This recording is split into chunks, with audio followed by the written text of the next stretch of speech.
Hey everyone, welcome to the American Sidebar podcast. I'm your host, Joe Fitzgerald. The date is November 21st, 2023. Along with me is my co-host, Brian Mason. On today's show, we have Gino Tramontelli. Brian, can you tell us a little bit more about Gino? Of course, Joe. Gino Tramontelli, he's dedicated his life to helping others. He's a counselor and therapist specializing in anger management and de-escalation tactics. He's also a decade-long jiu-jitsu practitioner, coach, and black belt. He's used his jiu-jitsu journey to guide his own life and physical well-being. Being a typical dad, overworked and not physically active, he watched his kids and others using jiu-jitsu to not only learn self-defense, but to get in good physical shape. He followed that path and personally lost almost 80 pounds, and now is a much respected, admired coach and mentor to many others on that same path. After working with some of the most prestigious counseling practices in New Jersey, he now owns and operates his own counseling services, Tramontelli Counseling in Middletown, New Jersey. You can find him on YouTube at Tramontelli Counseling and Instagram, where he does very informative videos. Gino, welcome to the show. Stand by for the show. Tick, tick, boom. Who bringing the noise? Go, baby, we bringing out toys. Separate men from the boys. Chopper be singing, should be on the voice. And we're live. What's going on, Gino? Hey, nice to meet you guys. Nice to meet you as well. Thank you for coming in, Gino. Thank you for having me. It's a pleasure. It is a pleasure.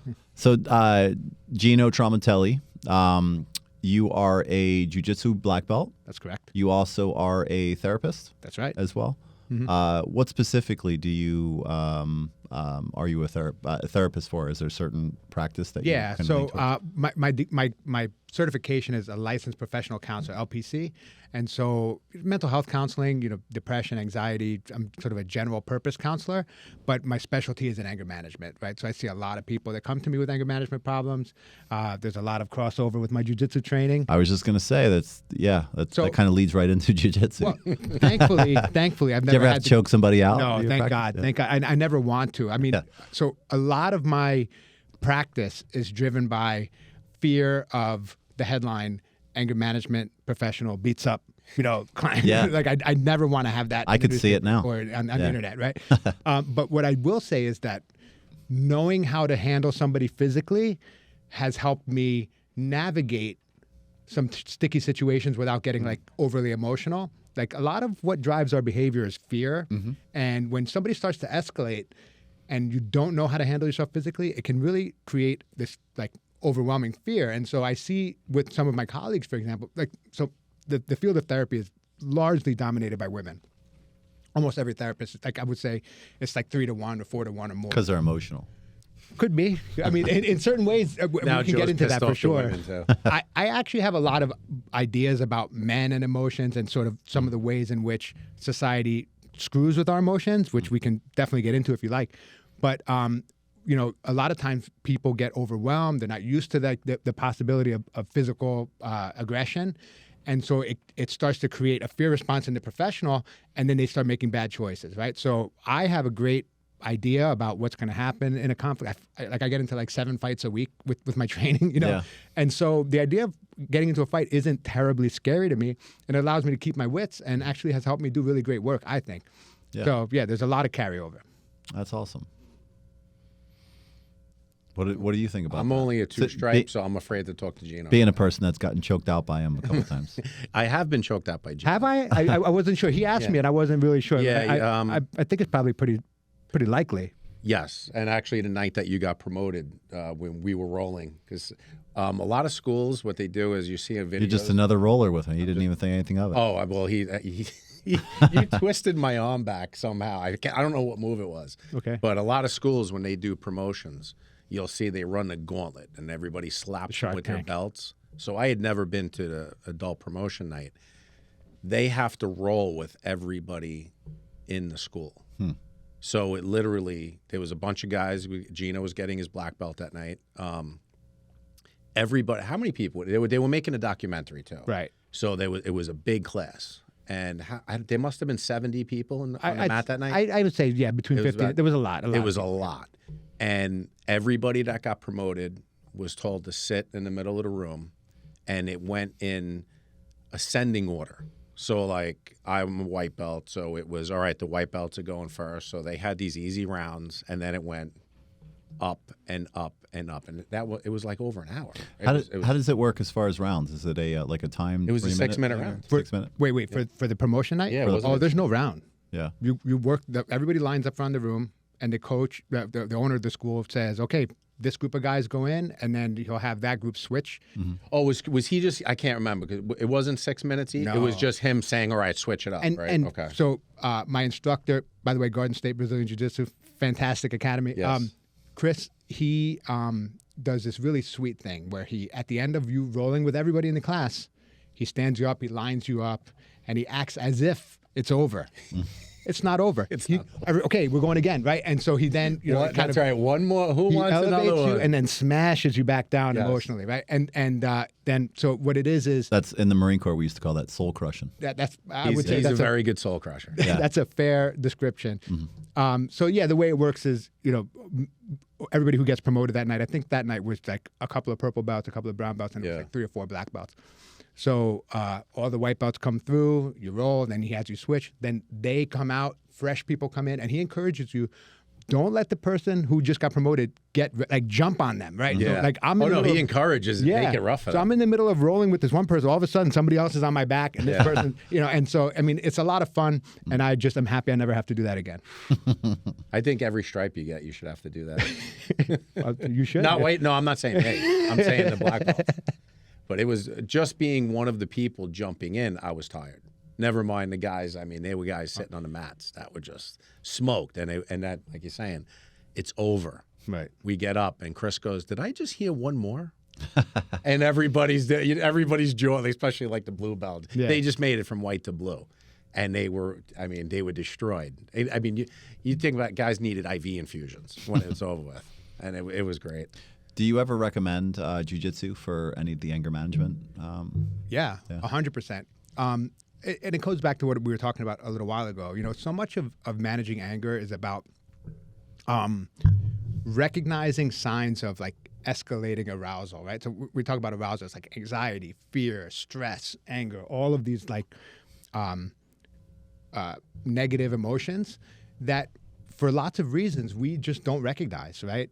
Our brains are really good at filtering out stimuli that we don't need to pay attention to. So what our brains like are things that are new or things that change, right? And so we filter out stimuli all the time.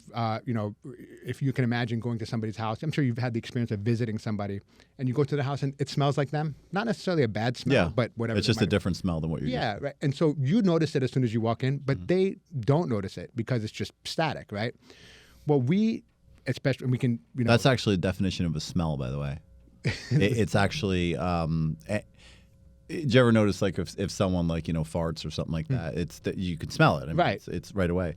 But it's the difference in your normal smell. Because after a while, that fart will become normal to you. You won't smell it. Someone else will come in and be like, "What the hell's that Right. smell?" Right, And you're right. like, "Oh, it's So your brain is like, this is not Brian. useful information anymore, right? Yeah, Brian, yeah. I mean, we've all experienced it with Yeah. that. So Brian definitely has." we do the same thing emotionally, Poor right? Brian. So we walk around and we're dealing with shit all the time. Can I? Yeah. Okay. Yeah. So we're dealing with like You the can bullshit fucking in our curse lives. all you want, Gino. Thank Go you. for I it. appreciate that.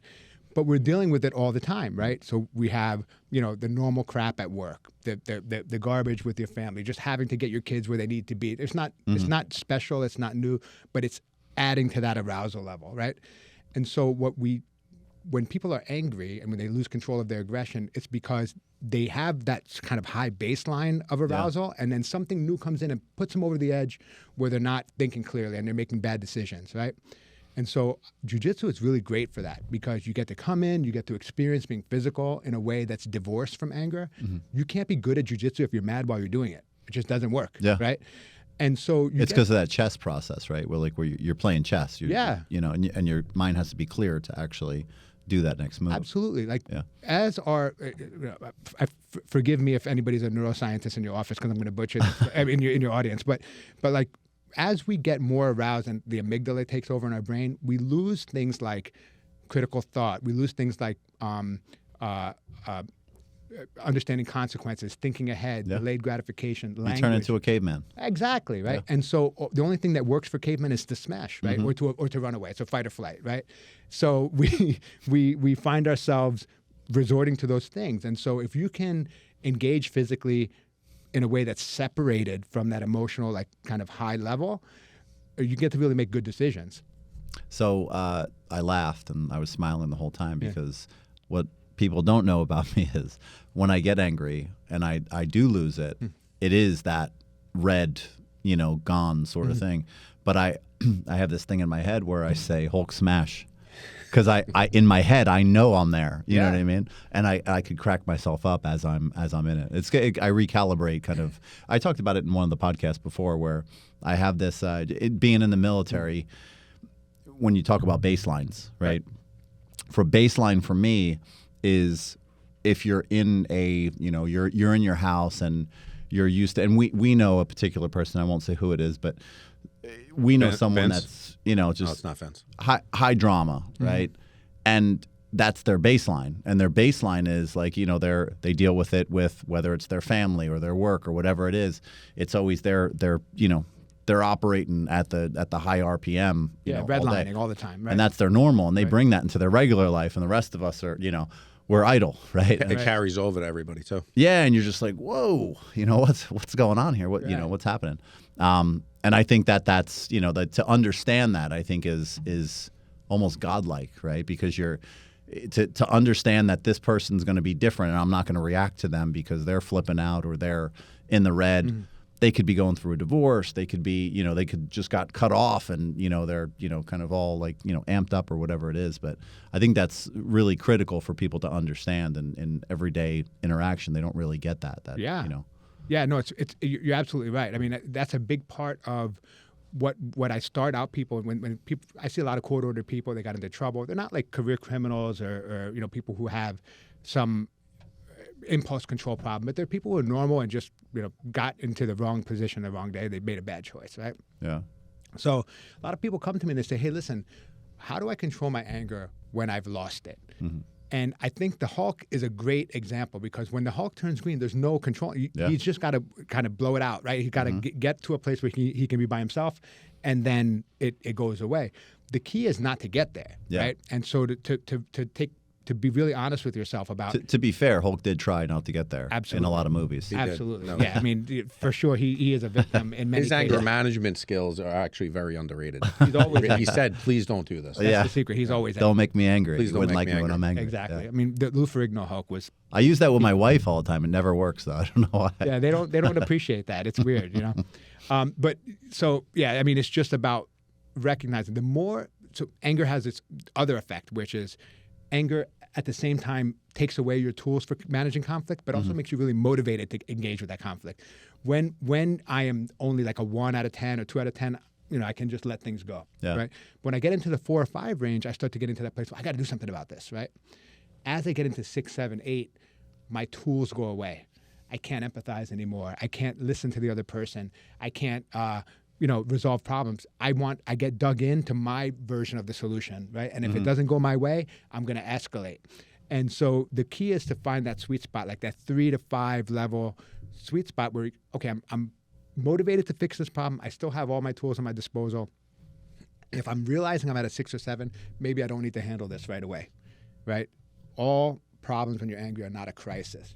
In most cases, you can wait. You can calm down, think about it, and come back. You got to You got to keep your mind where you're able to step back. I always say it's not a problem unless it's a problem. Exactly. Right. You kind of figure out if it's is this terminally ill cancer or something like that where you can't come back from. That's kind of the baseline for me. It's like am I going to die? Are we going to die? No, we're not. Okay, we can come back and clear slate. That's a great baseline question, right? Yeah. Because that's really the ultimate question. Like how much of a risk is this to me right now? In most cases, you realize, no, I just don't like it. It's uncomfortable. I don't want it. And that's okay, right? You can tolerate those things. It's rare that we're in that mode of like, this is an absolute crisis, an emergency. Yeah, it's funny. You always hear, when I was checking out of the military, they go through different checkout processes and they kind of evaluate who you are and what you've been through. And is this guy okay? Is he okay to check out? And does he need services? Once They didn't he keep leaves? you longer? No, they actually called me back. They liked me so much. But there's one thing I thought was hilarious, and I talk about the Hulk smash part. That's the only thing that works for me in the moment because I can make myself laugh. You mean to say it to yourself? I Like, say it to I'm at myself that point. in my Hulk head. smash. Yeah. And it's you're like, all right, calm down, I'm looking, bro. yeah. In Hulk your head, smash, you're I'm telling like- yourself to calm down. I'm like, dude, what are you doing? Relax, you know. But what their remedy is go into your freezer, dump it into the sink, or dump ice cubes into the sink, put the water on them, stick your head in there, and I'm like, Ice baths are the new craze. Yeah. yeah, it's like all of a sudden it's like 1 minute. Okay, I just need 1 minute. I'll be right back. Right. He just run it over. I was like, it's impossible. I was Yeah. like, first of all, if I'm in the middle of like a store or something, I'm not gonna. What am I just gonna throw my head in the ice bucket? Go in the freezer. Yeah, exactly. Yeah, I mean, there's different tools for different situations, and there might be somebody for who that's like really useful, Yeah. But yeah, you're right. I mean, it's like kind of impractical, and I really like that you found a way of talking to yourself that takes you, like, kind of snaps you out of it, Yeah. right? And everybody has that. You just have to figure out what it is for you. So for you, that's that. I mean, like, I've had a lot of people tell me other things. For me, it's like, I just tell myself, hey, you're being a real baby right now, right? Like, just grow up and just man up and eat it, right? Like, you can deal with it. You don't have to act like you don't have to throw a tantrum, and figure out the problem. It's okay, And for me, that kind of gets me back centered, And I think it's it's part of evolution, right? And also being confident. So you get to a point where you said you're good at you're a jiu-jitsu black belt and you're confident about you can handle yourself in a certain situation. I think a lot of people don't have that confidence, right? And I think that's especially in my world in telecom, when you get battle of wits sometimes and someone's undermanned, all of a sudden it turns into this, banging of the chest, like, oh, because I told you to do it. Right. That's why you're going to do it. And you're just like, yeah, it doesn't work for me. right, yeah. A lot of people in leadership have that problem. Yeah. They can't get people to lead, so they just say, shut up and do what I tell Yeah. you. And which probably leads to workplace anger. Yeah. 100%. Yeah, I mean, I recently just kind of stepped away from a job where I was working for somebody else and decided to do my own thing because I just realized that I'm at a point in my career where I'm like 20 years in. I think I probably have another 20 years left. And I'm just beyond listening to people who don't know what they're talking about, who are talking bullshit, right? And so I'm not going to sit in a workplace and be mad and fight about it. So I figured I'd strike out on my own and see how it works. And if I sink or swim, it's all on me, right? Yeah. So, yeah, I mean, in the workplace, you just have this sort of like, shit rolling downhill type mindset where you have whatever the person up top is dealing with just infects everybody on the way down. And it's really unpleasant. It's just bad. Yeah. You have a good story besides that. So like, you've done some amazing things in your life. You're a therapist, you're blue jiu-jitsu black belt. You at one point you were telling us about you lost a lot of weight. Yeah. How did you get to that point? We know how you got fat, but how'd you lose it? Well, I ate more calories than I was burning. No. So yeah, I mean, so I was always a bigger kid, and at a certain, I used to lift weights in my 20s, and I did some martial arts when I was in high school. But through college and graduate school and like my early marriage, I just got sedentary. I sat around and had a lot of fun and ate, and the weight kind of crept up on me, right? So at my maximum, and this is when my wife was pregnant with our first child.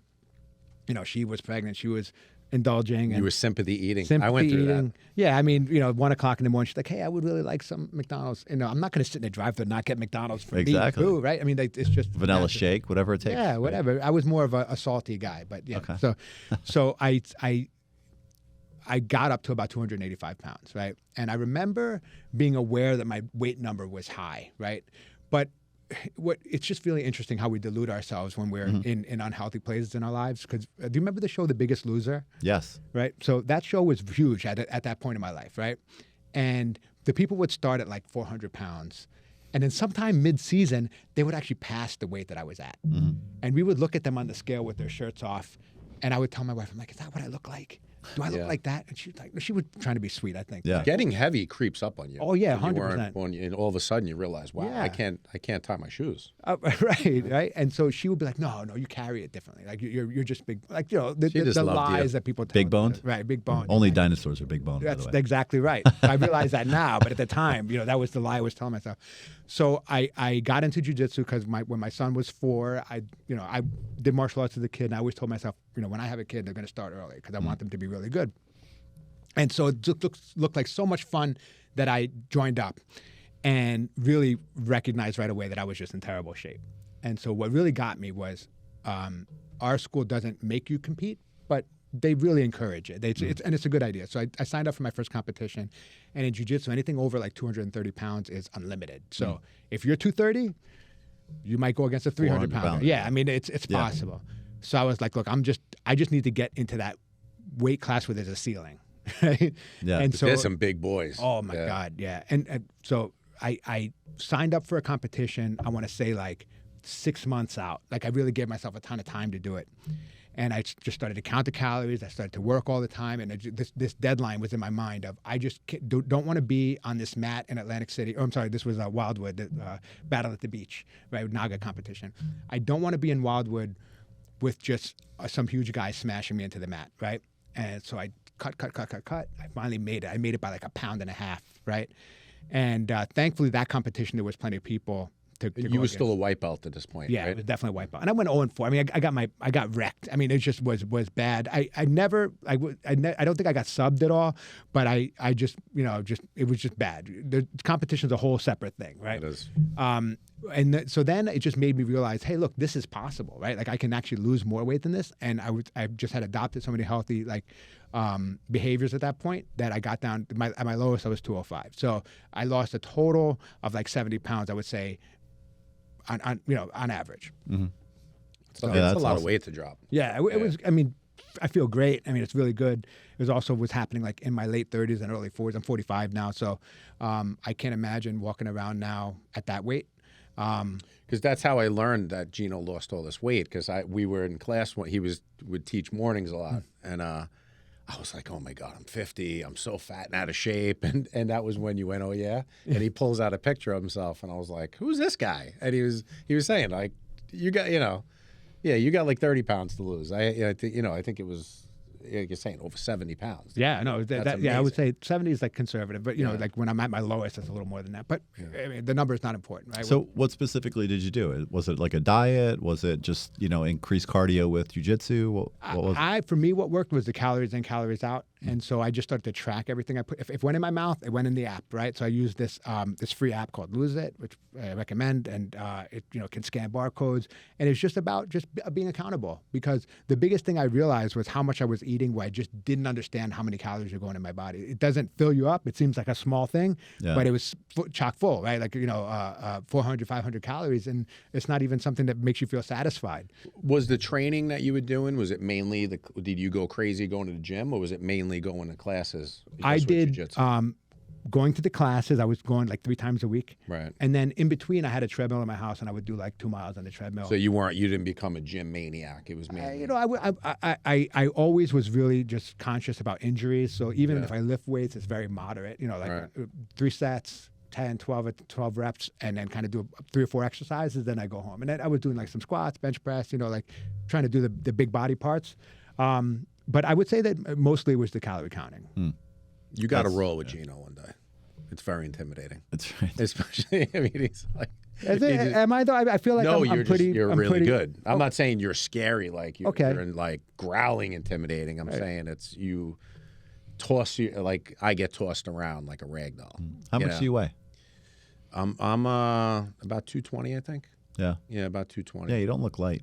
I'm not Yeah. late. I was about 250 I when wasn't. I, like, Yeah. I was I, about in all 250 seriousness, I when I wasn't making started. fun. Yeah. I wasn't like taking a dig. Yeah. You just look thicker. You don't look Yeah. like you're, like You want- 180. Do you want the smoke, Joe? Is that what you're saying on the show? Do you want the smoke? No, I was Could be about, like a Joe Rogan show. Yeah.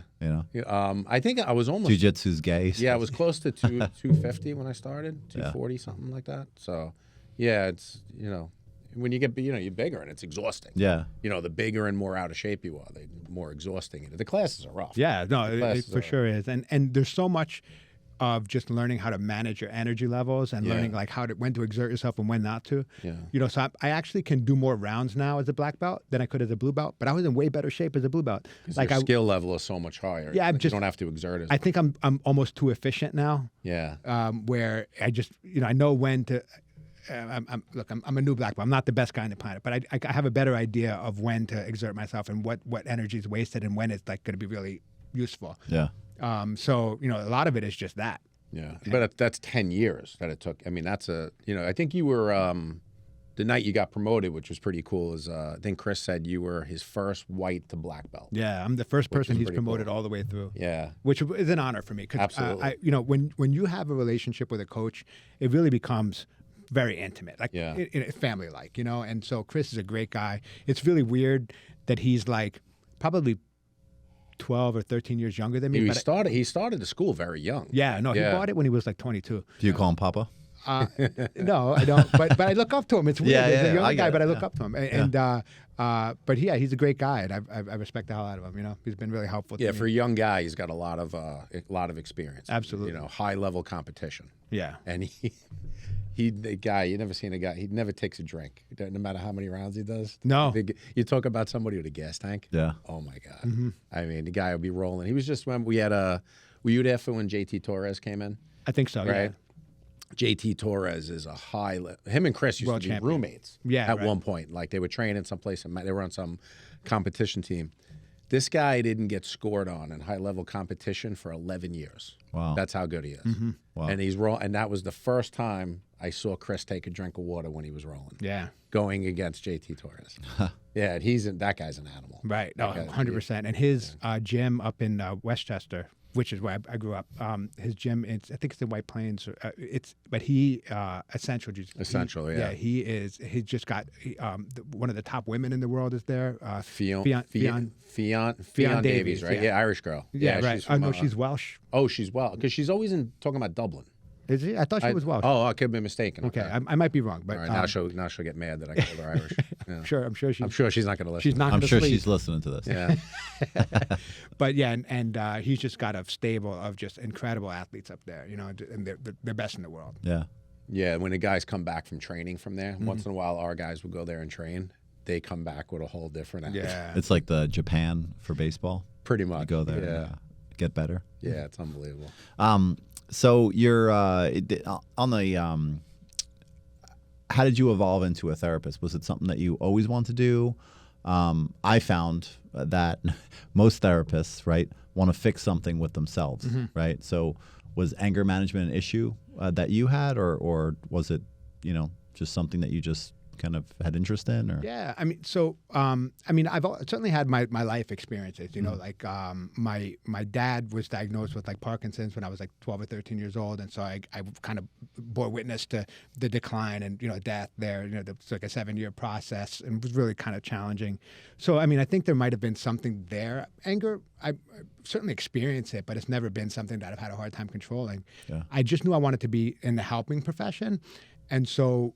When I first went to college, I had aspirations of being a doctor, right? But what I realized is that a lot of your success in some of these fields have to do with your maturity at like age 18, right? So you're new in college. I came from a pretty sheltered experience of like having these immigrant parents that didn't really let me do a lot.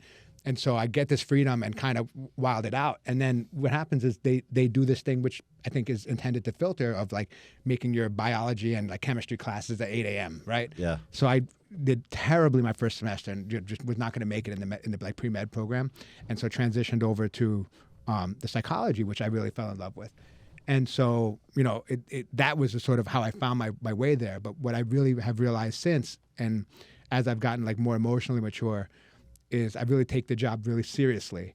I understand that when somebody's with me for therapy, they're not there because they don't have anything to do for that hour, right? Like they're there because they're suffering in some way, and they're trusting me. They're putting that in me to be there to help them in any way that I can, and so that's an honor for me. And so, I guess to answer your question, I don't know if I'm fixing something in myself, but I have definitely fixed things in myself in the process. Yeah. Yeah. Makes sense. It's got to be very rewarding too when you see that You see, you're helping people. People coming with a problem, and you're actually able to guide them through it. Yeah, I mean, it can be. One thing I'll say is that one sort of challenging element is that I don't have something I can physically see, right? So there were times in my life, like when I was in college, I did construction work. And when you came to a place and it was like messed up, and then you left the place and it looked beautiful, like there's stairs there, which, I could probably go back and they're still there, right? So there's a physical testament to the work you did. Yeah.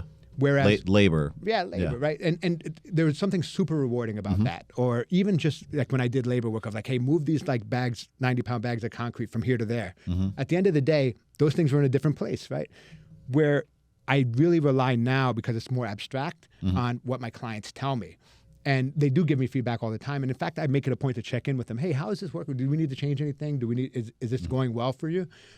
So when my clients give me that feedback, it is super rewarding. But there are definitely times when I'm not so sure, where I'm like, am I doing enough for these people? Is there something I need to do different? Might they be better? The imposter syndrome stuff comes in where it's like, am I just faking it?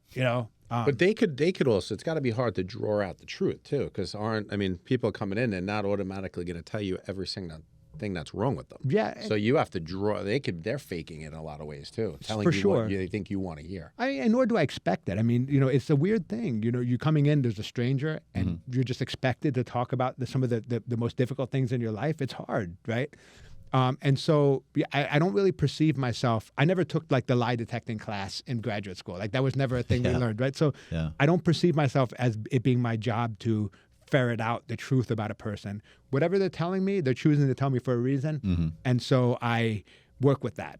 And I let them know also, like, hey, listen, this is only going to be as effective as you make it, right? So if there's something that you're struggling with and you're keeping it to yourself, I'm not going to be able to like pull it out of your head, right? Like you got to come to me with it. And I just hope that I can earn your trust enough for you to do that. Do you have anybody that's court ordered?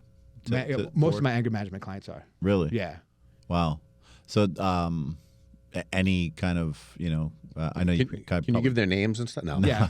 I know you can't talk too much about it, but Do you have any serial killers? But as far as what are, I'm trying to say this without, Spit it out, man. Yeah. So Joe, he's not going to mention your name. No. I just, I don't want to or have him answer a question that he can't answer. From a legal, I guess, perspective, right? Yeah. Like, are they more extreme crimes, right, where they're facing like heavy jail time? Is it kind of like the lighter sense where they did something and it could lead to something where they were going? Did they go to you?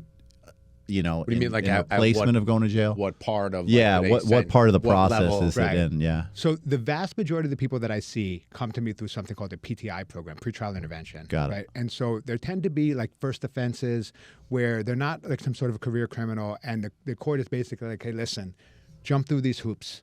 And then at the end of it, if you keep your nose clean, we'll kind of expunge everything and it goes away, right? Yeah. I do have some subset of people who have like more, more jail time, more things like that. But, those people tend to be less interested candidates in the program that I offer. They tend to be more dug in, and it's a little hard.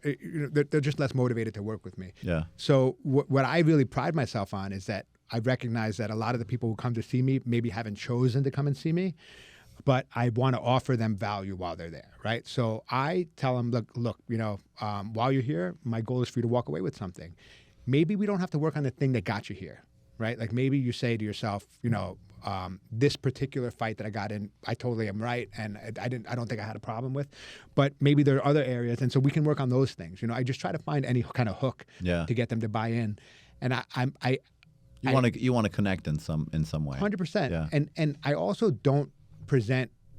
So one of the things I defined early on is, look, what we're really here for is not anger management. We're here for aggression management, right? Anger is a feeling. It's you can't really control it. And also the tools, right? The tools to work out whatever you're feeling. Right. So anger is this sort of thing that bubbles up that when you're reacting to something, you don't have a ton of control over it, but you can recognize it and make choices before the anger distorts your perception so that aggression seems like the right choice, right? So what my goal for people is to avoid aggression. You can be angry, be real angry. Sometimes, look, the world is difficult. Sometimes anger is warranted and necessary, right? But we don't want to necessarily act out in ways that are kind of run us against our goals, right? If I'm angry at something, my goal is to resolve that conflict. If I get into that aggressive mindset, I'm going to make the conflict worse or get myself into more trouble, right? So it actually just works against me. Yeah. And I also don't believe that aggression is never the right answer, right? So if you're walking along and somebody jumps out of a dark alley and attacks you, kick their ass, right? I mean, defend yourself. The aggression is totally, that's right. And in most cases, you won't even get into legal trouble for that, right? So that's not what we're talking about. But if you have smashed your phone for the 5th time in an argument with your wife, or, like you just can't stand the sight of somebody getting in front of you in traffic, and so you go and brake check them, like those are avoidable. I mean, there's nothing necessary about any of that, right? Yeah. And that's where like we do most of our work. I think it's funny because I think that, again, it comes back to if you have that confidence, right? You always see somebody, if somebody knows how to fight, right? They're always calm and, they're not really forcing, the fight, right? It's the people that never fought before and it's kind of like the puffer fish, I call it, right? They're trying to put up that strength so like the other person backs off. But I think a lot of that has to do with, why people get angry. It's they don't know enough of the certain situation, so they try to, pump their chest and say, well, hey, you do it because I said so. Right. Or, you get into a situation where you're trying to, kind of mediate getting into a fight and you act a lot tougher than what you are, right? 100%. Yeah. I mean, and I think that sometimes a part of our work is figuring out how this is working for you, right? So you have the person who puffs up their chest. There's probably some percentage of the time that works, right? Like there's some percentage of the time that the other person gets intimidated or backs off or you get your way. And so, then we sort of do like a cost-benefit analysis. Okay, so hey, listen, in this situation, you shouted and your kid did what you wanted them to, right? How did that work for you? Well, they did what I wanted them to. Okay, but did it cost you anything? Well, yeah, they're not talking to me anymore, right? And it's like, was that part of the goal, or do we want to get them to do what you want and also care about you and not be afraid of you, right? And so that's the analysis that we start with to generate some of that motivation to change your behavior. Right on. So what is your practice? What's the company name? Oh, at Tramontelli Counseling LLC. My website is. I got lucky. I was able to get a good one. www.njangermanagement.com. Oh, I wish we bought that before. Wow. We charge you big money. Yeah. Right? You wouldn't have. I don't have big money to pay for it. I would have been a squatter on that one for sure. I would have got free lessons out of you. Yeah, free absolutely. personal jiu-jitsu lessons out of you. It's funny on the Washington Redskins, right? There was a guy that actually You're not allowed to say that anymore. the guy that sat on their name. So he apparently had some, links to someone that was in the negotiation table for the trademarking. So it was like, oh, we're going to call ourselves, the Washington Red Wolves. So he went out and trademarked the Red Wolves. And it was like, oh, we were going to call ourselves the Braves. And it was like, all right, we're going to, trademark the Braves. And he kept doing it. So, but he squatted on like a whole bunch. That of was brought names. up on Howard Stern years ago because Howard Stern had to buy like howardstern.com from Yeah. some dude who owned the email. Yeah. And it turned out that this guy literally followed anybody who was in any kind of media, the lowest level. Joe Fitzgerald, he had joefitzgerald.com. He owned like thousands, and once in a while somebody would become big and he would make millions of dollars off it. It is stupid cheap to buy a domain name, by the way. It's like less than $20 for like several years. Yeah. And so GoDaddy's like $10.99 or something. yeah, it's, I got my website from them, and it was that I bought it for 2 years for like pennies. And what you realize is it's actually not a bad investment because you just have to hit like one, and it takes care of all of them. I mean, it's that kind could of cause some anger management though. If you have for sure. Yeah, the anger management guy got me mad. Yeah, they bought your website and you're freaking out. Yeah. Oh, no, go. Go ahead. No, I was going to ask Gino if, with everything going on lately, like I know you do videos on YouTube and Instagram, and one of the things you brought up was social media and how it's affecting people. Yeah. And have you seen a lot of kids? Is like everybody. We're all parents except for Vince over here. Yeah, he's a youngin. Not that he knows of anyway. Well, yeah.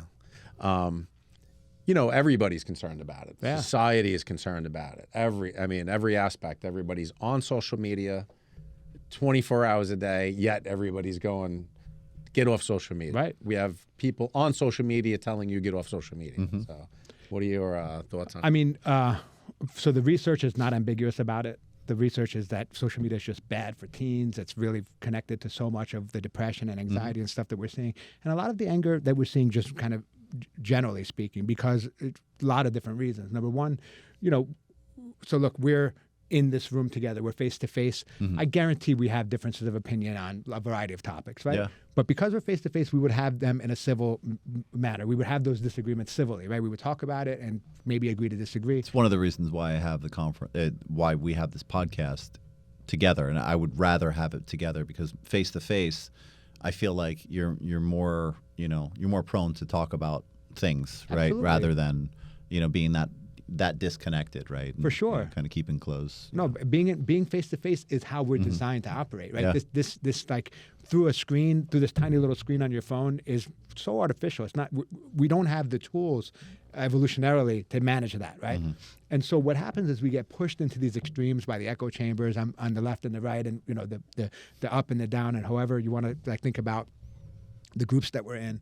And also, another thing that we do is we fail to realize that people's social media accounts are the highlight reels of their lives, right? They selectively post the things that make them look good, right?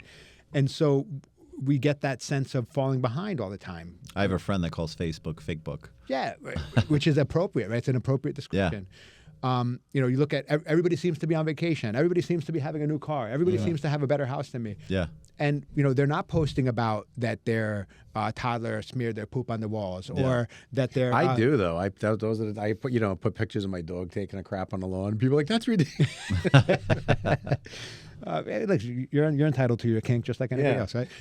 But That's why it's called your Facebook. It's not anybody That's else. true. Exactly. So yeah, what we do is look, I have this analogy that I use for kind of human wellness, human well-being, right? If anybody's ever kept an exotic pet, like a tropical fish or a lizard, right? You can keep them alive relatively easy as long as like the big conditions are right. So you have like a tropical fish tank, the water temperature is okay, and you feed them enough and they're going to survive, right? But when you want that fish to have its best colors, all the conditions have to be really right. The pH of the water, there can't be too much. The water has to be clean. You have to be changing it regularly. There has to be the right kind of flow or lack of flow, depending on what that creature needs. And then you get to see like its best behaviors, like its peak experience, right? Well, human beings have similar requirements, right? Yes, we can live as long as we have food and water and enough money to survive on. But happiness is that peak experience. And where our happiness comes from is having meaningful social connections, right? Getting regular exercise. It doesn't even have to be strenuous. The research says that a 30-minute walk several times a week can do just incredible wonders for your mood. Having a sense of purpose is huge too, right? Like the fact that you wake up every day and you have something to do. These conditions, and this is covered in positive psychology, but these conditions really allow us to flourish, right? To have these kind of peak human experiences where we get to feel as good as possible. And we don't have that nowadays, right? We have this sort of like disconnection, like this real disconnect from meaningful social contact, right? We're not seeing people face to face. Are we trading it? Are we using social media as a way we're giving up the actual connection with people? Yeah, I think so. I think so. I think it's convenient, right? And I certainly have noticed it. Look, I'm not above all this. I use it too, right? And the moment I have a second of like cognitive downtime, my hand is like in my pocket, whipping out, and I'm on Instagram, right? And it's like so automatic. And to the point where I'm looking at it when people that I love are inches away from me, right? Yeah. Like my wife is right there. She's doing you it. see it like big events. Like someone will go to a football game. You paid $300-$400 for it, and instead of actually watching the game, they're videotaping it just to get that lightning in a bottle, right? To post on Facebook, and it's like, no, you were really there, right? What I could have recorded this from the TV. But like, what are you dodoing? Absolutely. Does it actually give you a physical dope? Like some people are saying, you get a dopamine, like from watching TikTok. Does it actually give you a dopamine boost? I think so. I mean, I think that you only need to look at the fact that people keep sort of like obsessively doing it, right? Like you're getting this reward, and there's always that next video. You know, it's Pavlovian, right? You get the boom, boom, dopamine hit. How about the people that are actually posting though? Like, you know, I see at the gym. I was joking around the other day. I usually don't go in on Sundays. It's you know, it's an anomaly if I go in on Sunday. But this Sunday I happened to be on leg day, and I didn't want to do leg day on Monday. So I was like, you know what? I'm going to go in. I'm going to do it on Sunday. You didn't post about it though? No, I never post about it actually. I do my stories about, you know, hitting the gym, the amount of weight that I lifted at the gym, and the time, you know, because my you know, my app actually tracks it. But I don't sit there and like take pictures of, you know, my ass and stuff. You know, Right. I mean, it would be a good picture, right? But you know, I'd probably get a lot of hits. But I don't know where to go with this. I don't know where to go with it First either. time I'm stumped for comments. Yeah, you're like, I'd hit that. Yeah, I'd hit that. But these kids are sitting there, you know, hanging out. I'd say kids. They're probably like 16, you know, 17 years old, and there's about 4 or 5 of them hanging out, and they're like, it's not like they're, you know, working out. They're like all like huddled up together, and I'm like, the hell are you guys doing?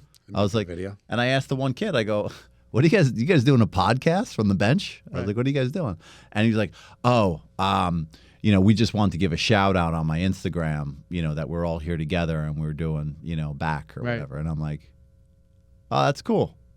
I was like, Kind of weird. You know, you can relate though. I mean, you have a podcast, right? Like, don't you pay attention to your like downloads? I do. It's different in the sense that is my environment to do a podcast is here. Right. Right. But Gino, what we're doing is important. What they're doing This is is different, important. right? Yeah, I think it's different in the sense that, I understand brands, right? So like, I'm an entrepreneur. I understand branding things, right? I mean, and maybe I'm wrong. Maybe this kid's got 80,000 or like 100,000 He's probably followers. making $1 million a Yeah, year. maybe he is, right? But I'm assuming that he doesn't, right? And he's just like, you know, just dicking around with his friends. You know what I mean? Well, the scale is different, right? Yeah. But you've, I'm sure, had milestones of downloads that you wanted for like a particular episode, right? Yeah. And when you hit that milestone, that felt good. It made you more interested in like looking at it, and it was rewarding. It kind of rewarded all the behaviors that led up to that. Yeah. And so it may not be in the thousands of likes, but this kid may get several hundred. It is true Yeah. though. When we Or see like a 150. YouTube short that Vince does, and you're like, that got 5,000 views. You're like, Right. that's awesome. Right, yeah, right.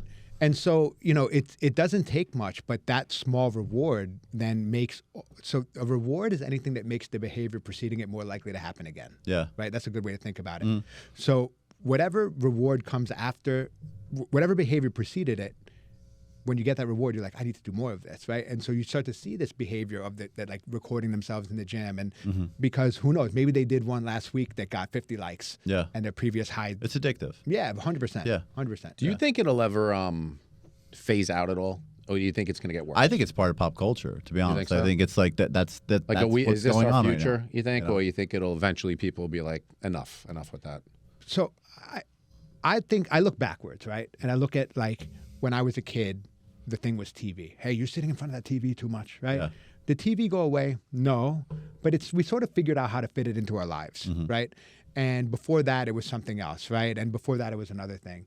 And so I think that we're actually I actually think the corner is starting to get turned already, where the awareness is getting higher, and you're starting to see more and more people be like, no, I'm not on that social media, that particular version of Yeah.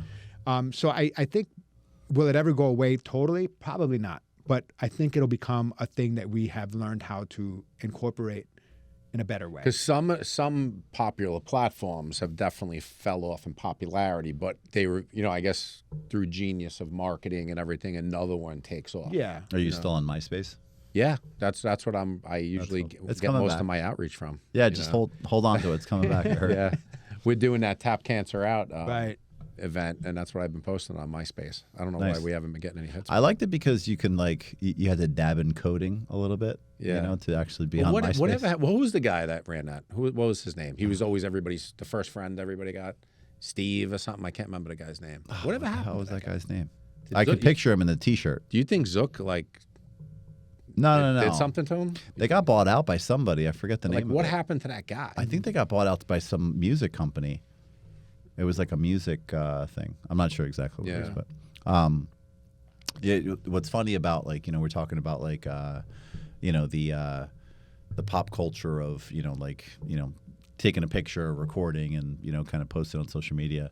The new craze right now is fitness, right? Which I think is great, right? Like, and I don't.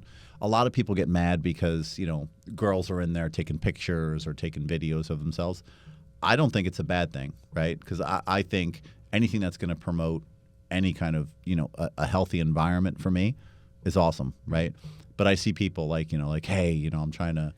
They get a little too invasive, I think. With it. Yeah, and then I think they have to own it a little bit. You know what I mean? So if you're sitting there and you're working out and you're positioning your ass in a certain way and you're taking a video, a guy's gonna look, right, or a girl's gonna look, and don't turn around and repost. There's a guy that actually does podcasts about it. Do you know the guy's name?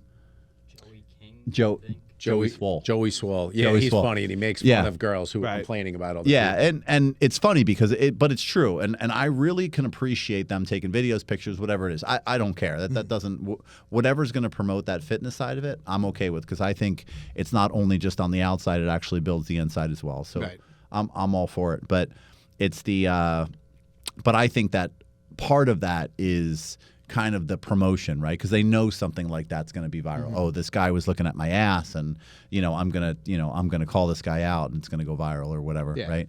But for me, that's kind of like the new craze, right? Where it's like fitness Emily, fitness Sasha, fitness and it's like everybody's doing their kind of own variant of it. But there's millions of them all over Facebook. Oh, yeah. Yeah, no, it's full, and what you're describing, it's really sort of interesting to watch, right? Yeah. Because I think you're right. I think that not everybody's a good actor, right? Yeah. And so some people do try to get it for clout. They do things intentionally to get this. Hey, watch me do this incredibly odd thing of being half naked in the gym and working out in these awkward positions. In a way that would gain anybody's attention. The intent is to get attention, and then let me be mad about the attention I get, in a performative way. Yeah. It's really, it's ridiculous. There was a girl at the gym recently, and I literally told the front desk, because I was like, listen, like, we have to do something about this, because it's way out of control. There's a lot of teenagers that come in, and they're all like, they're kind of throwing balls, and like it's chaos at some point. I don't know if you ever went in there in the afternoon. They don't have areas that are like made for that, like different workout areas. They're not in where you guys are lifting, right? Yeah, they are. That same space. Yeah, they'll do for it's just it's teenage kids just goofing around. Like normally I wouldn't care, but when I'm bench pressing like 365 and some kids are joking around and like spinning stuff. 365, he says. That's not They're just that's easy. All right, go ahead. A bag of shells. That's my reps, actually. I rep out with 365. Oh my God, Gino, you got him started. It's only at one gym he does it at. Oh yeah, he's at the other 6 gyms he does 400. Am I lying or no? Oh, like Joe, you pay his salary. Come on. He's gonna. That's true, I guess. So you're lifting to how much? 365. Yeah. So I'm benching. Yeah. But it makes you aware, right? Because the danger comes into effect, right? Sure. Where it's like these guys are screwing around, they're going to bump into me or whatever it was. And then in that same day, there's a girl working out, and she's over on the Smith machine, and she, she's fit, you know what I mean? And I call this the unveiling, by the way. It's like all the big time like Fitbo, kind of people do it, where they go in and it'll start with the sweatshirt, right? And it's like, they start positioning it up, they move it to the to the shoulders, and they take it off, and then they start posing there and stuff. There's a name for that, right? It's a pump cover. Is that what it's called? Yeah, it's a pump cover. Yeah, I know. I just learned that. I don't work out, so you could tell you're from the Jersey Shore that you knew that. So anyway, so it got to a point where this girl's doing it, and she's literally right in front of me. She's in the Smith machine. I'm doing cable crossovers, and I'm literally, face to back, right?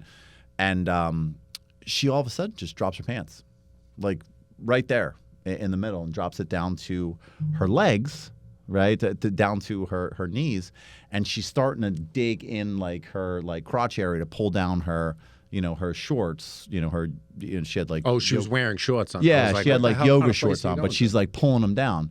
But as a person that wasn't paying attention to that to begin with, I'm sitting there and I go to turn around. I'm like, and the natural reaction is like, this girl's got her pants down. Yeah. You know what I mean? And it's that reaction. It's that awareness. You know what I mean? They're so involved in their head that I'm going to take this picture. I'm going to do this. I equivalent it to even driving. Like when when someone's driving and they're just don't know anybody else on the road. They go to they turn whenever they want. They stop whenever they want. And you're just like the guys that kind of do that slow trickle into the right turn. You're just like, what are you doing? You're not the only one on this Right. road. But it's the same concept in their head. It's it's them, right? This is my world. Main character syndrome. Yeah, main Right. character. Main exactly. character syndrome. I like Yeah, that. I do like that. But that's the thing. It's like they are the main character. It's their show, and nobody else matters. And then they're appalled when someone looks, and it's like, I'm not looking at you. I was shocked at the situation. Right. Yeah. You know what I mean? Yeah, So, you can't not look. Yeah. Like if you do something weird, I'm going to look at it. Yeah. Right. And Yeah. taking off your pants in the middle of the gym is pretty weird. Yeah. Right? It's strange. Yeah. Yeah. I mean, you would look at that without even a sexual thought in your mind of like, what the F is going, like, what the fuck's going on here, right? And it was Yeah. originally, and first of all, I'm 44. I mean, Right. she's like 21, Right. whatever it is, right? She's young. Yeah, you are young old, girl. Joe. Yeah. It's, no. But it's funny. Like she's just, it was just the shock value of like seeing, and it was like it was just like, what's wrong with this picture? Oh shit. Her, her pants are down. You know what I mean? It's scary, right? Especially as like a father, Right. and having my girls, it's like, Yeah, you're I'm like, gonna you have to better not be doing yeah, that. When I you're have to have older. a chat with my girls, Yeah. when they get older, But I mean, don't you think a lot of that's part of your role as a father, right? Yeah. Is to be that like kind of healthy role model yeah, for and kind of shape your daughter's expectations yeah, of that what the- moral compass. Yeah. yeah, Yeah. I mean,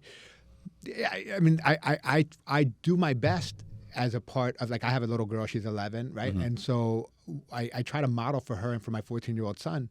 How do you treat? Like I try to treat my wife with tons of respect, and like I treat her as an equal because I want that to feel normal for her, right? Mm-hmm. In our house, we don't do things like curse at each other, call each other names, right? Yeah. When we argue, which happens, we do it in a way that's respectful. Yeah. And I want her to feel really weird if somebody's ever disrespectful to her. I don't want her to Yeah, it feel shouldn't be the norm. right. Yeah. Yeah. And so I think that a lot of those behaviors are either a lack of a model, but I mean, I don't want to speak to this person. I don't know what Yeah. her life is like, but It might not even be. I don't think it's so much a moral compass per se. It's not like, I don't think she's like, okay, I'm going to be really sexual here, and this Right. is what I'm doing, right? It was more of a, like, be aware of your surroundings, right? it's more of obliviousness. Like Yeah. I just kind of like I'm just not aware of what's going on here. Exactly. Right. Yeah. And I've seen it a million times. Like when I'm, whether, I was in Mexico, right. Or,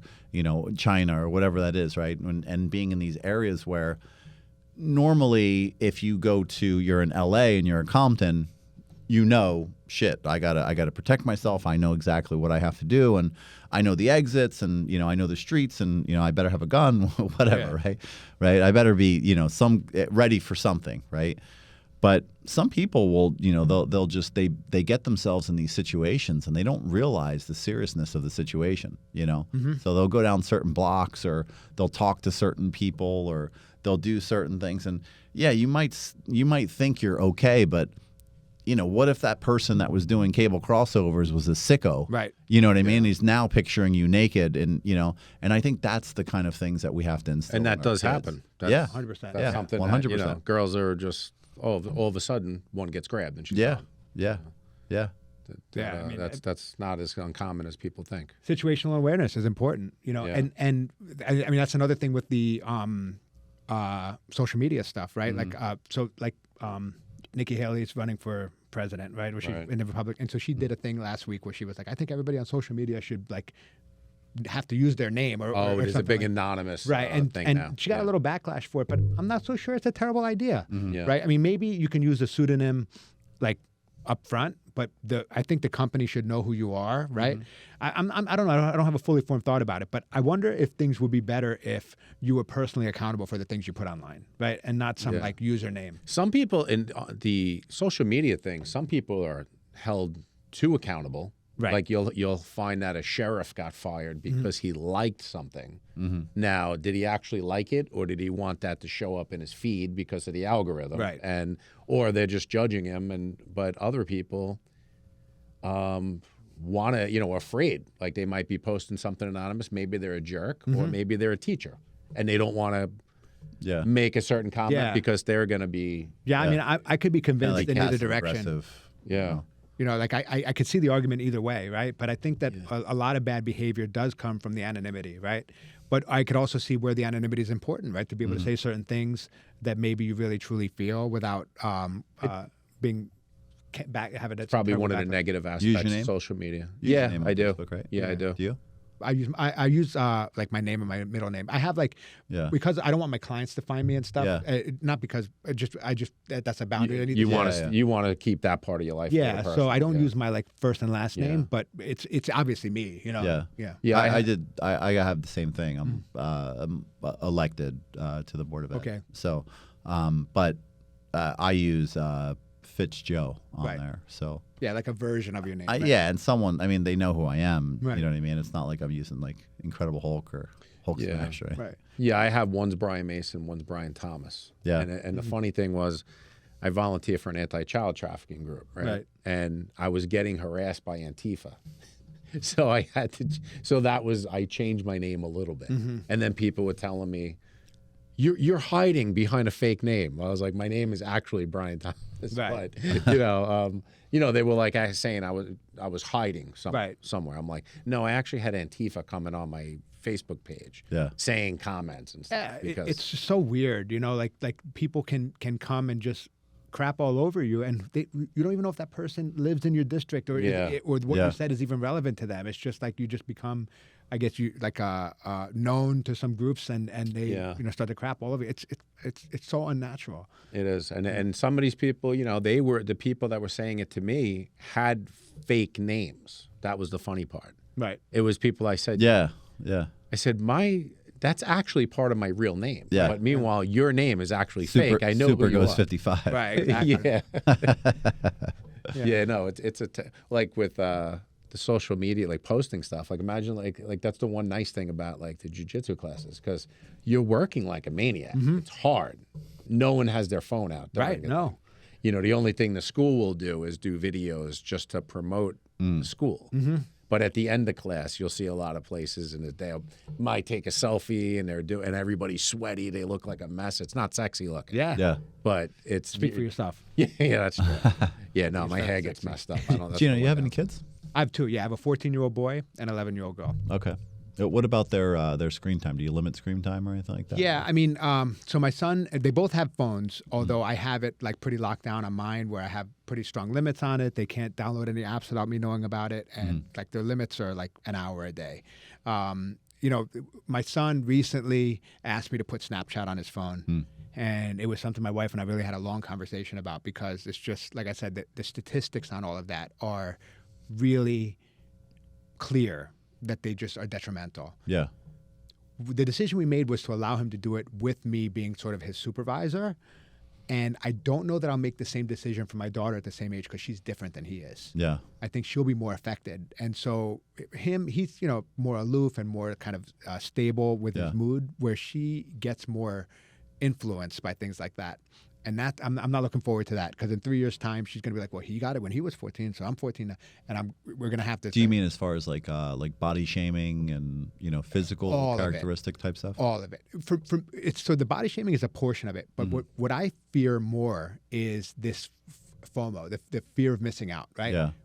So look at all these people that are hanging out and they didn't invite me. Yeah. And then the sense of rejection that comes. I have teens. That's big. Right. And so that's the part that scares me the most.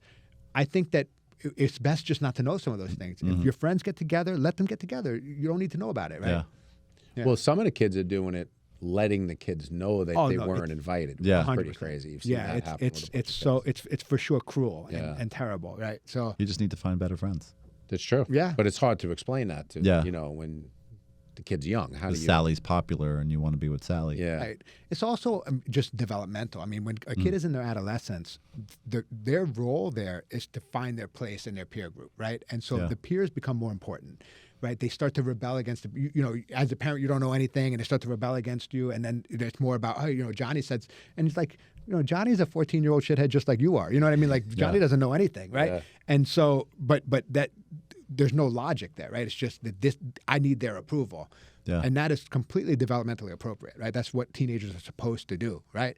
But then you add in this piece of this artificial network, which is feeding them things that they're going to make them crazy, and you're just begging for problems. Do you think age? I have a lot of friends in different area codes, but it's funny. I've done a lot, right? So I've been in California. I've been to all these different countries and stuff, and I have friends in different areas, and they're not useful friends, but they're friends for different reasons. You know what I mean? And I've kept some of them across many decades. Do you feel like with age you kind of limit the amount of friends and the interactions that you have with certain friends, or when you're younger you want a lot of friends, right? Yeah. It's more quality versus quantity, right? Or more it's quantity more than quality, and now it's more quality versus quantity, right? So you kind of limit that, Yeah. and I think it comes with age. 100%. I totally agree. I think that it's a supply and demand issue, right? Yeah. My free time is low supply. Yeah. Right.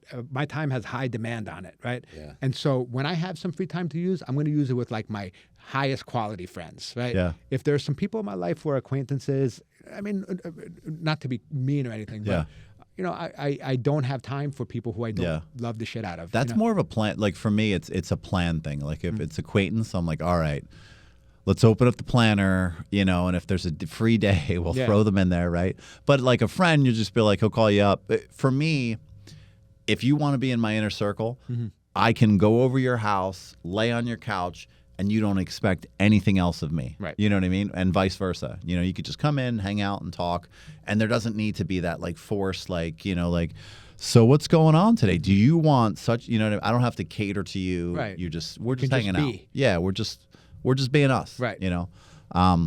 Anyway, I think it's funny because you look at you look at the kids, and it's like my kids are young, by the way. So my 4 and 5 year old will come home, especially my 5-year-old. He's a boy, and he's just so and so won't hang out with me, or he didn't say hi to me or something like that, and you're just like, as a parent, you want to go slap the shit out of the kid, and then you want to slap the shit out of their parent, right? Right. But now it's like I'm like, well, and I'll say it. My wife's like, why would you say that? I'm like, maybe so and so sucks, Right. You know what I mean? Like maybe we don't want to hang out. As with an them. adult, you're like, thank God, I don't want to do anything. Yeah. Exactly. Nothing makes me happier than when somebody cancels plans with me. I mean, Me too. Me too. Oh my God, thank God. Yeah. But, It's like that when you sorry. It's like when you get those 5 minutes when you wake up around 5 a.m. and you're like, oh, I don't have to get up until 6. Yeah. Yeah, but I mean, but Joe, part of it is the kids need to learn that, right? They need to learn what's important to them. They don't have that framework, right? And so, you've learned from your experiences that the people who aren't I want to be friends with people who want to be friends with me back, right? If the most unsatisfying relationships I've had are the ones where the person was kind of half in, half out. Yeah. And I found myself chasing them. The cancel. Yeah, exactly. And so what I realized is if I'm working too hard, it's not going to be worth it. There's no pot of gold at the end of this rainbow. Yep. So, but there's no shortcut to that, right? That you got to learn that the hard way. Yeah. Right. Yeah. And so that's part of what kids are doing. And I think that a big thing that I perceive as a problem with parenting is that a lot of times parents perceive their job as to protect their children from suffering. And I don't think that's true. I think your job is to teach your kids how to live in the world. Yes. Right. And some of that is to, in controlled ways, allow them to suffer a little bit. Not inflict suffering on them, but when their kid, when they're having a problem with another kid Don't jump in right away. Yeah, let them resolve. Yeah. Let them figure it out. They'll figure it out one way Yeah. or the other. And when they finish that, they'll have learned some important skills. Yeah. I have friends who are university professors who tell me that even at the graduate level, 23, 24-year-old graduate students, their parents are still calling to complain about grades for them. And I think that's the most embarrassing thing in the world. Yeah.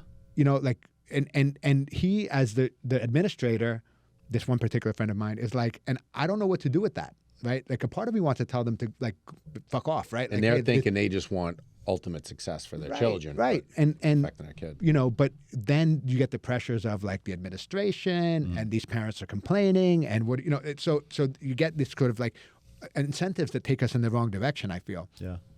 But when he told me that the graduate, like master's level counseling students, their parents are calling to complain about a grade, Yeah. I was like, how do you not like just hang up on them? I've had my kids say, don't like, they'll get a bad grade or not be able to turn an assignment. Well, like, and they're like, no, don't email them. Don't do that. Yeah, don't. Like they don't want to. They're embarrassed. That's if good. you do that. Yeah. That's good. Right. Well, I don't want the little bastards to fail either. You know? I mean, they're going to live in my house forever. I'm trying to get rid of these kids. But they may get sometimes gentle failing is instructive, right? Yeah, So it's lessons learned if they learn a lesson. right, exactly. And it's just being an entrepreneur too. It's like I've failed many times. You know what I mean? And now it's just I got that very little will kind of freak me out. You know what I mean? In a failure sense. So it's like, I'll fail and then I'll say, okay, well, this is what I did wrong. I'm going to tweak it a little bit. We'll come back at it again. Right. You know what I mean? That wasn't it. You know what I mean? We're going to get up and we're going to try again. Right. And I think that's the problem with parenting nowadays. It's like, I don't want to see them fail. I don't want to see them cry. I don't want to see them get hurt. Parents years ago, like your parents, right? There was also more of a direct line of what the kid's future was probably going to be. Here is always an unknown. Right. Everything changes. Right. Everything, you had a couple of trajectories you were going to go to, most likely. Now, you can't really think of what are your kids going to be doing when they're 25. Yeah, I have no idea. It's unknown. I remember the first. I don't know how your parents were. My dad was super rough. He's manual laborer. He was a longshoreman. I remember one specific instance. It's probably the earlier times of kind of me. My first memory of like hanging out or his kind of reaction to my like whatever I was doing at that particular time. And we were playing baseball outside, and me and this kid were getting to an argument, and I could see my dad sitting over to the corner, and for me it was like I was getting hit, right? If I did something wrong, I hit my brothers, hit my sister, I'd get hit. You know what I mean? So I didn't do that. So I was perplexed in my head, like, all right, normally playground rules, I'm going to beat the shit out of this kid.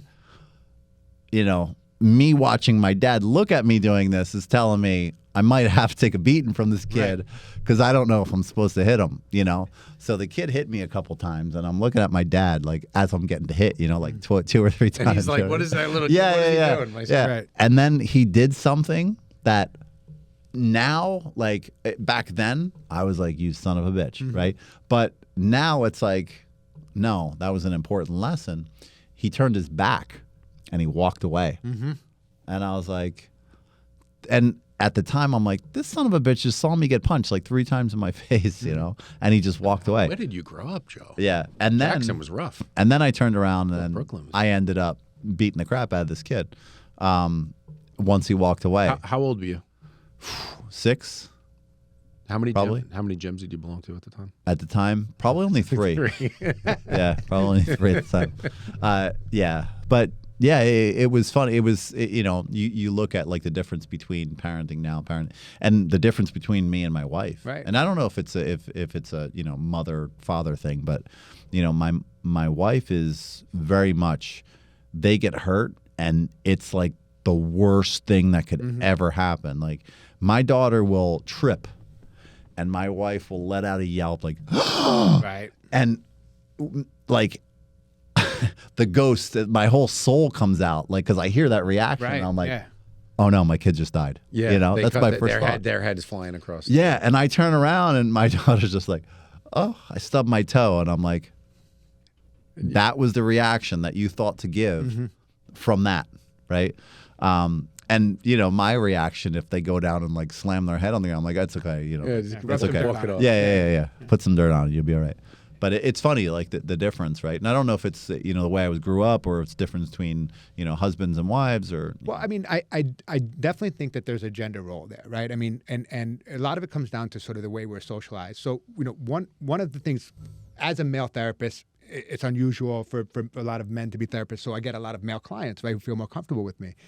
And one of the things I realize in my work is that, for better or for worse, men don't have the same sort of emotional vocabulary that women do, right? And I think that there's some elements of that are useful, right? We don't want to be overcome by our emotions all the time. We have to be able to do things and sort of operate in the world and be able to put emotions to the side. But I think that sometimes it goes too much the other way, where we're just not given the language to talk about the feelings that we have. So, there are really only two acceptable emotions for a boy to have, either happy or mad, right? You think about sports. I played lacrosse, right? There would be times as a defenseman, I would just take a shot right into my leg or abdomen, and those things leave welts. A lacrosse ball, it hurts like a motherfucker, right? Yeah.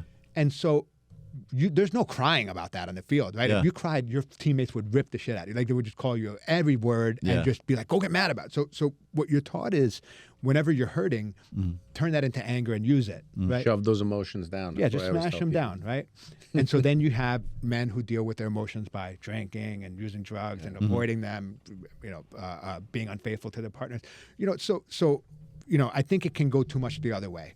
Now, I think that the pendulum has swung maybe too much in the wrong in like the too feely direction, where children nowadays kind of look to an authority to handle all of their problems. Yeah. So I agree. whenever there's a disagreement, grab mommy, daddy, and then those kids go into college and they have no conflict resolution skills, and so they're constantly snitching on each other and reporting each other to this, that, or the other thing, and because they want the authority to fix it. Yeah. And there's no like sort of frustration tolerance or distress tolerance that gets built up. A super important tool in life is just to be okay with being uncomfortable, right? And whether that's emotionally or physically or I otherwise. say it all the time. You gotta get comfortable with being uncomfortable. Yeah, it's because you're gonna be uncomfortable. There's it's not avoidable, and it works backwards. Like, the less okay you are with being uncomfortable, the more uncomfortable you're gonna be. It's almost better to put yourself in every situation possible to know how to react to it. 100%. Kind of like jiu-jitsu training, right? You're training against every possible thing that can come at you. Same thing emotionally, right? You got to train yourself to be hardened by things. Yeah, and I mean, hardened isn't the word I would use, right? Yeah. Tolerant, maybe. Like, you don't want to ignore the feeling or imagine that the feeling doesn't. Like, if you have a significant loss, if you're grieving, you need to grapple with that a little bit, right? You need to work through it and recognize it, but also recognize that it's okay to feel bad. We use the term happy in our language nowadays in ways that just don't make any sense. We imagine that happiness is this thing I can achieve and keep. It's a static state. I'm going to get there and I'm going to stay there. But no, happiness is dynamic. It comes and it goes, right? What we really want to do is have, as much as possible, an absence of suffering, right? And if we can find there, then happiness can flourish, right? But it's a peak experience. It doesn't stay with us. Yeah. But yet we feel like we're failing if we're not happy all the time, or if we're sad sometimes or anxious sometimes, and that's just not realistic, right? It can create this second layer of suffering called the meta disturbance that we talk about in my line of work. Yeah. You feel bad about feeling bad. Okay. I got a question? Yeah. Just in general. So I have this mentality that, and my wife, she'd lose her mind about it, where I always have to be doing something. There's not one, my brain isn't, if I'm sitting idle, especially if it's we sit down and watch TV, I and think that's because of the crap you put in your coffee that you gave me. I feel the same way when I drink this stuff. you're drinking maca. Yeah. Black maca, it's called. I have this thing where I have to constantly doing stuff, and it's like my brain has to jump to something else. It just can't stay idle, right? So even if we're watching a movie, and what I tell her all the time is, I can't just go downstairs, filter through movies. Netflix is like going through Narnia. It's Right. like, it's forever. Like you can, like anything is on that thing. Like I don't know what I feel like, what I mean? I feel like my wife when I'm trying to order food, you know. Right. So like I'm sitting there just trying to figure out, what to order, And so his wife is going to listen to this. He's going to come in with a black eye. no, this is all stuff that we talk about. It's funny. It's like I have a very like open relationship in that sense where we kind of talk about everything. It's funny.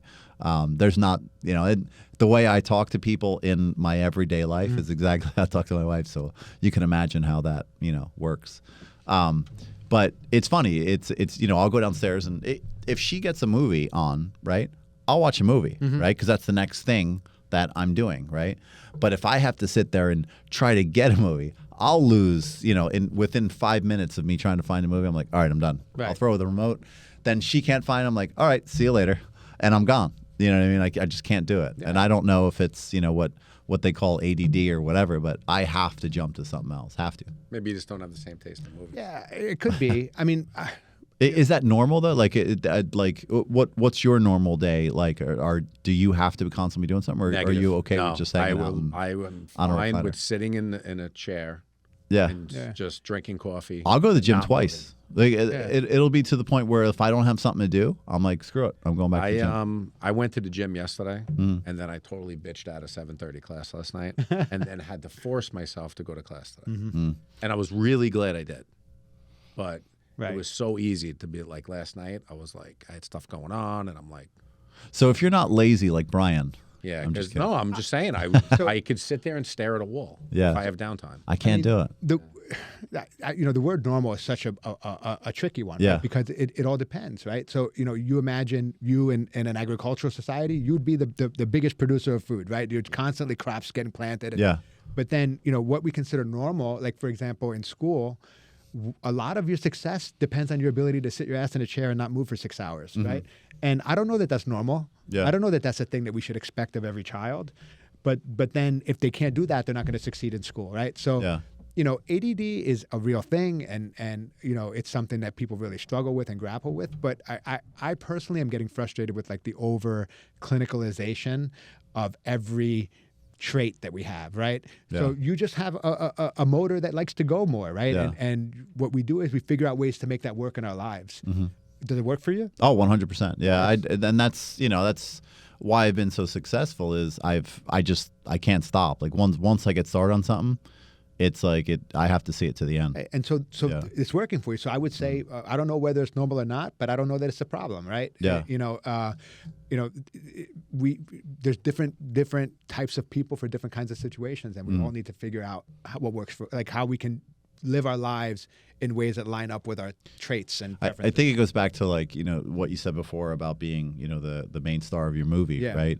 It's you don't know what it's like to be in somebody else's body. You know what I Yeah. mean? So like for me, and I've gotten dinged on this, and in every leadership role that I've had, someone always comes back and says, "This is my last." Over when I worked in Silicon Valley, I would have these high marks all the way across the board, and there would be this one ding every time, and it was like, and we got to talk about you not having empathy for other people, and because I would never have I'm like, hey, no, we have to do Right. you have and they're like, no, we got to go home. I My grandmother died. Yeah, that's I, nice. Give me I have a another kid or whatever. I'm like, that's fine. I was like, you can get a babysitter, right? Like we can do this. We can get in and but I don't know. And it's like I guess I expect that with other people, and when I don't get it in return, it's kind of like what's wrong with this guy? Yeah. I mean, people may not like it, Yeah. but I don't think that it means there's something wrong with it, right? Yeah. I mean, you would maybe in a perfect world surround yourself with like-minded people, and you guys Yeah. would accomplish everything, right?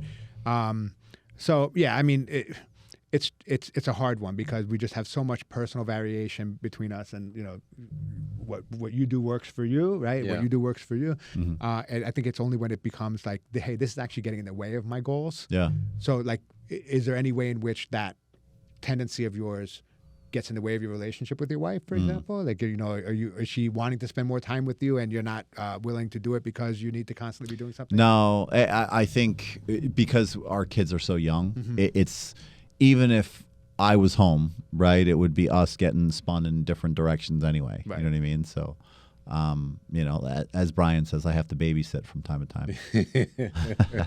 It's a joke between us because, you know, any wife would say, you know, babysit. Yeah, those are your damn kids. I know, you're not I say helping that- me. Babies. I say Right. that to all the women around. Yeah. I go, I have to babysit my kids. You're not. Those are your kids. I just break that chops. I got raked over the coals for that one. Did you?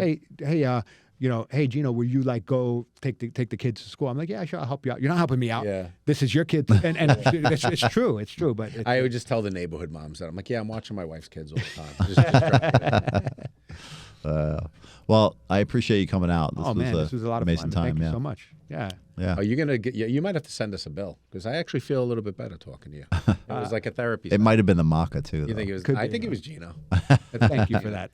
No, this has been a lot of fun. I really appreciate your hospitality and the chance to talk a little bit about these cool topics, man. Yeah, I'd like to have you back. Definitely. Can you give one more plug once again? What's the name of the website? Yeah, What's so the it's company? www.njangermanagement.com. I have Tramontelli Counseling is my office that I just opened in August, so it's getting off the ground. I have lots of availability. If anybody is interested, you can check me out on that website. And I also have a YouTube channel if you want to check it out. I check out different clips online of people getting into fights and arguments and kind of approach it from the martial arts background good channel. and the anger management. So it's Tramontelli Counseling on YouTube. And you're a coach. You're a jiu-jitsu coach Yeah, definitely. at definitely. Garden State Brazilian Jiu-Jitsu. Garden State. If you want to do jiu-jitsu in Central Jersey, that's the place to go. Garden Yeah. State Brazilian And Jiu-Jitsu. you can be with Gino. That's I'll let you throw me around a little bit. There you go. This was the American Sidebar Podcast. Have a great day.